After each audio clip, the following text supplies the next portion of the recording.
What's up, world? As you can see, I got two beautiful people behind me that help make me the man that you see right now. And so what we're going to do is we're going to do just an impromptu type of deal, interviewing of why I became the man that I have, where I am not right now. And I'm sitting here in the home, the place where I was raised in Northern Kentucky, with Mr. Greg Harris right here and Miss Melanie Harris right here. And as you know, it's your boy George Duvall here. So these are my parents, right? These are the people that made me the man you see. So I'm just going to kind of interview them, man, and just kind of talk about some of the things on aspects of being in foster care and what made me the person you see and how I keep benefiting. And so how you can benefit as you become parents and work with your youth. All right. So, Miss Harris, let's start with you. When you first met me, what did you think? Oh my God. The hair, the attire, the whole mentality. From when you would come over to visit Quail, I was just like, why is he not combing his hair? Why is he ashy? Why is he dressed like that? But other than that, you were very mannerable, funny. That's about it. Okay. What about you? Papa Hop? I didn't have no problem with it because you're an athlete. Right. And I thought, I love sports. And, well, you just seem like you fit right in. Right. Well, like going back to what Mel was talking about as far as the dress and stuff. He was a little rough around the edges. Hey, well, don't judge me. We didn't understand. Wait a minute. We didn't understand. We city folk, and we come here. And he dressed like and a you country dressed up bumpkin. to go out. You dressed up. I'm a country boy from Kentucky. Overalls are supposed to be expected. And you want to go out to the party with my son, and you got on just overalls and no T-shirt on you. And this was in the fall. Yeah. And he didn't think he was supposed to wear deodorant. Yeah, that's right. Hey, come on, hey, y'all get a little bit personal. And he walked on the back of his shoe. I remember that. Let's move on to the next question. Wait a minute. But otherwise, it was cool. I mean, because he was mad at me. So in the foster care world, one of the toughest things that you have is taking people in as teenagers, right? And so you guys took me in as a 16-year-old, okay? And that's a tough world to be in. So, what made you decide to take me in and take on that challenge, knowing my history, and not being new to your home, but knowing that I was in foster care, I did all those things as a child, but as a 16-year-old, what made you decide to take me in? We had you for a minute because, you was in and out of our house like I said, you was like family, and it would have hurt me personally to know that something had happened to you. And we could have avoided that because, like I said, you sat down at our table, you ate as much as everybody else did. Maybe a little bit more. And it would have hurt me to pick up the paper and read about you or something like that. And I'm like, no. What influenced me was my son Quail. Yeah. When he came and when he approached me with it, he was like, Ma, can we take George in? I'm like, huh? He's like, can George live with us? I was like, George got a home? He's like, no, they're going to put him back in the children's home. I was like, why? He said, because they're leaving and he got to go back. And, Ma, please, Ma, I don't want him to go back to a children's home. I was like, oh my God, Quail. Yeah, I remember that. That is a lot. Yeah, I remember that. That was a day when him and I had a deep conversation in school. And I told him that I was going to have to go back home or go back to the children's home. So then he came and talked to you all about that. Well, then I went to Greg. I was in Chicago at the time. I called you. You called me. I was in Chicago visiting my best friend, Doe. And you said, well, how? How do you feel about George coming to stay with us? Or did I talk to Quail?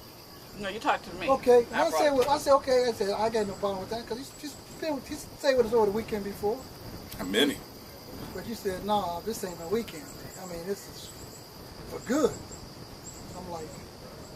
I think you and Quail already had it planned or something, though, because... No, we kind of talked it out, but we wasn't for sure that it was going to happen. Yeah, but it was an appointment was already set up with Tom Bricking, and he was ready to talk to us, and So they had discussed it and Well, got the wheel turning. well, I'm just saying we talked about it. We may have planned just a little bit. So y'all scheming. So, well, yeah, well, you know, we want to make sure that we stay together as best friends. It was scary for me. The thought of it was scary. But then, like how? I didn't want to see you because we had gotten, you know, with you coming into the home all the time, to the house all the time and everything, and the boys, you guys bonded instantly. Yeah. And I didn't want to see you go to a children's home. Yeah. He was like the biggest thing in the house. But I did say we Text have him to right see here. what all Yeah, it right. entails. I said we have to see I remember what yeah. it entails.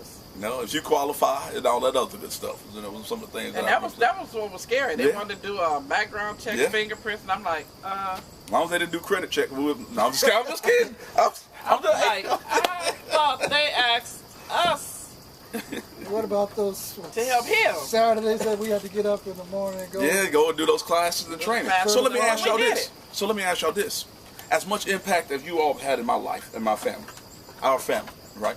So, is there anything that you could specifically say to the folks on there that maybe I've had an impact to the Harrison Scott home? What are some of the highlights?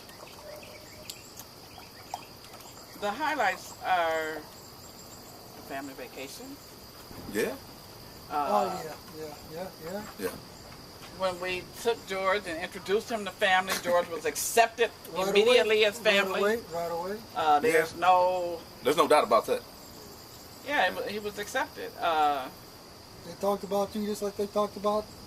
Man, if you had thin skin in this family, it's a wrap for you. But I think that made you feel like family. Absolutely. And I think one of the biggest things, what I'm trying to sell to some of these folks is, the difference is that you guys made me feel like family from the beginning. And when there's ever an issue, you were always there. Oh, man. Always problem solving and always pushing forward. And you did not allow me to let foster care deter me. George, when you came there, if the boys got in trouble and you were in trouble, you got what they got. It was You got what they got. Hands down. Yeah, that's a true story. One got in trouble, there was no such thing as individuality. Right. Yeah, there was no such thing as individuality, and it's great. And so, I personally think to be a good foster parent, I'm not saying break the rules, but you have to use Good judgment. common sense with it. You know, okay, he is a foster child, but if we get ready to take a family vacation, and I got to call his social worker for them to call somewhere else to get permission, but he yet and still, you know, I'm trying to make him a part of our family. Right. And even though he is a foster child, I don't want him to feel like one in our house. I want And him they to did. feel like family. And they did, man. I'll tell you this real quick. So the greatest example was we're going down to Alabama. And it was like an impromptu trip. And they were like, and I was like, man, don't you need to call my social worker? And they both looked at me like, man, are you going to tell? I was like, no, I'm not going to tell. All right, let's go. Let's ride. Get the damn car. Exactly, because we know we weren't going to do anything to hurt him. Right. We know we were going to protect him just like we protected ourselves and our home. That's Yes. right. He is one. Yes. And we were coming back. We know it would be good for him. Yep. We wasn't going to So cancel no we trip. went. We You know, couldn't go cancel the trip because he couldn't go. and we weren't going to leave him at I home. said, George, get your ass in the car. Let's go. Let's Right. get out of here. Let's enjoy it. Let's be some family. Right? I Right. think sometimes you have to do that to make the child feel bond like even you, stronger. Oh, yeah, you absolutely. have to do it. You have to Yeah. do it. You have to, you know, and I'm not a big advocate of you have to do what you have to do with your child. Exactly. They did what they have to do with me. Exactly. Right? And that's why I'm in the position where I'm at right now. So I'm thankful for them. So take this message of what you get. Melanie Harris, Greg Harris, Pops, Moms. I love both of you all. We love you. Me too, man. Absolutely. It's a great time in the world, man. You give and you get. So you have to sacrifice. You got to make deposit in your family life. And you have to give what you get what you receive. So make sure you take this message and enjoy it, and make sure you keep living forward.